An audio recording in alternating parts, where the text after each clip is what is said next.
नमस्कार, रामराम महाराष्ट्र न्यूज मध्ये आपले स्वागत आहे। दौंड तालुक्याचे वनक्षेत्रपाल राहुल काळे यांनी कडेठाण येथील आंदोलनाला भेट देऊन आढावा घेतला। आंदोलकांशी चर्चा केली, त्यांची विचारपूस केली। संपूर्ण प्रकरणाची तपासणी करून योग्य ती कारवाई करण्याचे आश्वासनही दिले। पाहूया आमचे प्रतिनिधी गणेश दिवेकर यांचा सविस्तर रिपोर्ट। कडेठाणमध्ये जे आमरण उपोषण चालू आहे त्या आमरण उपोषणाच्या संदर्भामध्ये आज दौंड तालुक्यातील वनक्षेत्रपाल या आमरण उपोषणास भेट देण्यासाठी या ठिकाणी आलेले आहेत।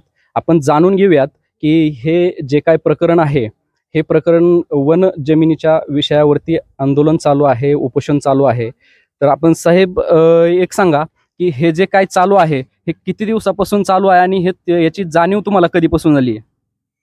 या संदर्भामध्ये ह्या गावामध्ये कडेठाणच्या वनक्षेत्रामध्ये अतिक्रमण असल्याबाबतची तक्रार प्राप्त झाली होती। सदर तक्रारीच्या अनुषंगाने आम्ही या संदर्भामध्ये संबंधित अधीनस्थ वन कर्मचारी यांना चौकशी करून अहवाल मागवण्यात आला होता। त्यांच्याकडून त्या संदर्भामध्ये चौकशी झाली, अहवाल आला, परंतु हे क्षेत्र पूर्वी महसूल विभागाच्या ताब्यात होतं। नंतर त्या महसूल विभाग कार्यालयाकडून ते वाटप सुद्धा अनेकांना त्या गटामध्ये झालेलं आहे आणि दरम्यानच्या काळामध्ये बराच कालावधी गेला, काय तिथल्या वनहद्दी नष्ट झालेल्या आहेत।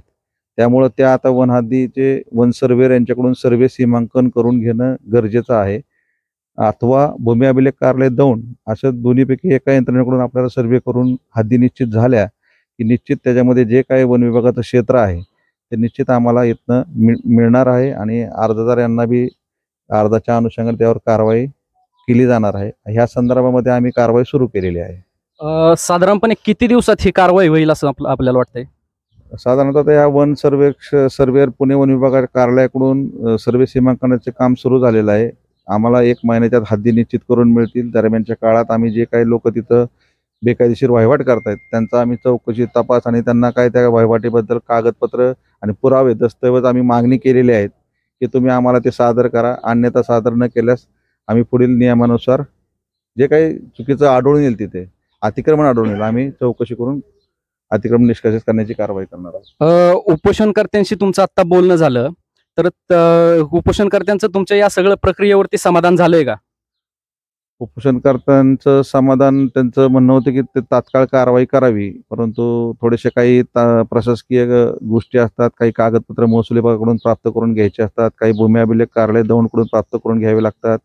वन सर्वेयरचे सुद्धा फायनलायझेशन आपण पुण्याच्या वन विभाग कार्यालयाकडून करत असतो। थोडासा ह्या कालावधीला थोडा वेळ लागणार आहे, त्यामुळे आम्ही त्यांना थोडासा वेळ मागितलेला आहे आणि आमची नम्र विनंती त्यांना की त्यांनी आंदोलन हे तात्पुरत्या प्रमाणात स्थगित करावं। आम्ही त्यांच्या अर्जाचा निश्चित सकारात्मक विचार केलेला आहे आणि निश्चित त्यांच्या अर्जाच्या अनुषंगाने नियमानुसार कारवाई करण्यात येणार आहे। हे होते राहुल काळे साहेब, वनक्षेत्रपाल दौंड। मी गणेश दिवेकर, रामराम महाराष्ट्र न्यूज, दौंड। अशाच नवनवीन बातम्या पाहण्यासाठी आमच्या YouTube चॅनलला सबस्क्राईब करा, फेसबुक आणि Instagram पेजला फॉलो करा।